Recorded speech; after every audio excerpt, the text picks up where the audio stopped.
آپ سب Albert Einstein کے بارے میں ضرور جانتے ہوں گے اور یقیناً آپ نے ان کی مختلف تھیوریز کے بارے میں فزکس کی کتاب میں پڑھا ہوگا۔ البرٹ آئنسٹائن ہسٹری کا بڑا سائنسدان تھا۔ جو بات ایک عام انسان سوچ بھی نہیں سکتا وہ آئنسٹائن نے سوچی، سمجھی اور ہم سب کے لیے آسان کر دی۔ البرٹ آئنسٹائن ایک فزسٹ تھے جنہوں نے special theory of relativity, E=mc² اور فوٹو الیکٹرک جیسے لا بنا کر دنیا کو حیران کر ڈالا۔ انہیں ان کے اس کارنامے پر نوبل پرائز سے بھی نوازا گیا۔ ان کے ایکسٹرا آرڈنری سوچنے اور سمجھنے کی صلاحیت کو دیکھ کر لوگوں کو سوچنے پر مجبور کر دیا کہ ان کے پاس عام انسانوں سے مختلف دماغ ہے، جو عام انسانوں سے سوچنے سمجھنے میں کافی مختلف ہے۔ آئنسٹائن اس بات کو جانتے تھے کہ وہ عام لوگوں سے مختلف ہیں، کیونکہ وہ یہ نہیں چاہتے تھے کہ مرنے کے بعد ان کی باڈی پر کوئی بھی ایکسپیریمنٹ کیا جائے۔ انہوں نے یہ انسٹرکشن دے رکھی تھی کہ مرنے کے بعد ان کی باڈی کو آگ لگا کر راکھ کر دیا جائے، لیکن وہ ہی ہوا جس کا آئنسٹائن کو بھی ڈر تھا۔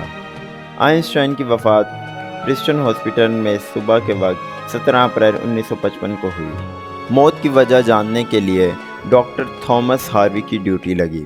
اس ڈاکٹر نے چوری چھپے آئنسٹائن کا سر کاٹ کر اس میں سے آئنسٹائن کا دماغ نکال لیا، کیونکہ وہ جاننا چاہتا تھا کہ دنیا کے بڑے سائنسدان کے دماغ میں کیا ہے اور یہ اوروں سے کیسے مختلف ہے۔ میں ہوں مدثر ملک اور آپ دیکھ رہے ہیں مدثر ٹی وی۔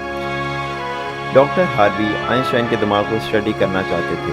انہوں نے اس بات کی پرواہ نہیں کی کہ ایک مردے کی لاش میں سے اعضاء نکالنے کے جرم میں کوئی سزا ہو سکتی ہے۔ اس کے بعد پرسٹن ہاسپٹل کو اس بات کا پتہ چلا تو ہاسپٹل نے ڈاکٹر تھامس کو نکال دیا، لیکن ڈاکٹر تھامس اپنے کام میں کامیاب ہو گئے، کیونکہ وہ آئنسٹائن کے بیٹے ہنس البرٹ سے اس بات کی اجازت لے چکے تھے کہ وہ ان کے برین میں چھپے رازوں سے پردہ اٹھا کر دنیا کے سامنے لانا چاہتے ہیں اور ان کی اسٹڈی سائنس کی خدمت کے لیے ہوگی۔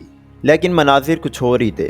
ڈاکٹر ہاروی نے نہ صرف عظیم سائنسدان کا دماغ نکالا بلکہ ان کی آنکھیں بھی چرا لی، جو بعد میں آئنسٹائن کے ڈاکٹر ہنری ابراہم کو دے دی۔ ان کی آنکھیں ابھی تک نیو یارک کے شہر میں ایک مخصوص ڈبے میں رکھی ہوئی ہیں۔ ڈاکٹر ابراہم کا کہنا ہے کہ ان کی آنکھیں رکھنے کا مقصد یہ ہے کہ ان کی زندگی ابھی تک ختم نہیں ہوئی۔ تو دوستو، سوال یہ پیدا ہوتا ہے کہ ڈاکٹر ہاروی نے آنکھیں اور دماغ کیوں چرایا؟ ڈاکٹر ہاروی ایک پیتھولوجسٹ سے ان کا خیال تھا کہ وہ ایک بڑے سائنسدان کے دماغ کی اسٹڈی کر سکیں گے، لیکن یہ کام کافی مشکل تھا کیونکہ ان کا کام صرف پوسٹ مارٹم کرنا تھا۔ وہ اس حال میں تھے کہ وہ اپنی جاب بھی کھو بیٹھے اور پیتھولوجسٹ کا عہدہ بھی۔ وہ اپنا شہر چھوڑ کر پینسلوینیا کے شہر فیلاڈیلفیا میں چلے گئے۔ انہوں نے برین کے کافی ساری فوٹوز لی اور دماغ کو تقریباً 240 چھوٹے حصوں میں بدل دیا اور ان کو پریزرو کر کے مختلف جارز میں بند کر کے اپنی ہی بیسمنٹ میں چھپا دیا۔ دماغ کو گھر میں رکھنے پر ڈاکٹر ہاروی کا اپنی بیگم سے جھگڑا رہتا تھا۔ وہ کہتی تھی کہ میں اس کو اٹھا کر باہر پھینک دوں گی۔ اس معاملے میں لڑائی ہوتی رہی اور یہاں تک بڑھ گئی کہ دونوں میں طلاق ہو۔ اس کے بعد ڈاکٹر ہاروی برین لے کر کساس کے شہر ویچیٹا چلیں گے اور وہاں میڈیکل سپروائزر کے طور پر کام کرنے لگے اور فری ٹائم میں آئنسٹائن کے دماغ پر اسٹڈی کرنے کی کوشش کرتے۔ اس کے بعد وہ جاب چھوڑ کر مختلف شہروں میں دماغ کو لے کر پھرنے لگے۔ کئی سال گزرتے چلے گئے لیکن وہ کوئی خاص ریسرچ نہ کر سکے اور الٹا وہ اپنا میڈیکل لائسنس بھی کینسل کروا بیٹھے اور اس کے بعد وہ ایک پلاسٹک فیکٹری میں کام کرنے لگے۔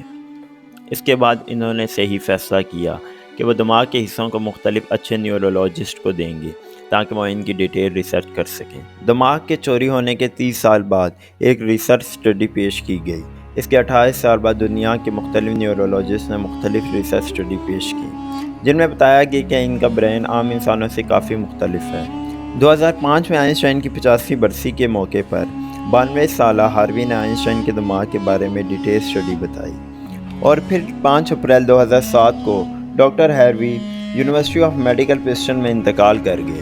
2010 میں ہاروی کے گھر والوں نے تمام چیزیں جن میں آئنسٹائن کا دماغ بھی شامل تھا واشنگٹن کے نزدیک national museum of health and medical institute کو دے دی، جس میں دماغ کی لی گئی مختلف 14 تصویریں تھیں۔ اور اس وقت دنیا میں 2 جگہیں موجود ہیں جن میں آئنسٹائن کے دماغ کے ٹکڑوں کو دیکھا جا سکتا ہے۔ ایک میٹر میوزیم میں جہاں ان کا دماغ شیشے کی سلائڈز میں رکھا ہوا ہے۔ البرٹ آئنسٹائن جانتا تھا کہ اس کی مرضی کے بغیر ہی اس کے دماغ کا مشاہدہ کیا جائے گا اور اس کے مرنے کے بعد بھی سائنٹسٹ کچھ خاص حاصل نہیں کر پائیں گے جو ان کے کام آ سکے۔ اور وہ یہ بھی جانتا تھا کہ غیر معمولی ذہانت کے بارے میں کوئی نہیں جان سکے گا۔ غالباً اس لیے آئنسٹائن نے کہا تھا، ہر وہ چیز جس کی گنتی ہے وہ گنی نہیں جا سکتی، اور ہر وہ چیز جو گنی جا سکتی ہے اس کی گنتی نہیں۔ جی معزز دوستو، آپ کی رائے اس بارے میں کیا کہتی ہے؟ کیا آئنسٹائن کا دماغ نکالنا صحیح تھا یا غلط؟ ہمیں اس بارے میں کومنٹ سیکشن میں ضرور بتائیے گا۔ انشاءاللہ آپ سے ملاقات ہوگی اگلی ویڈیو میں۔ تب تک اپنا ڈھیر سارا خیال رکھیے گا۔ اللہ نگہبان۔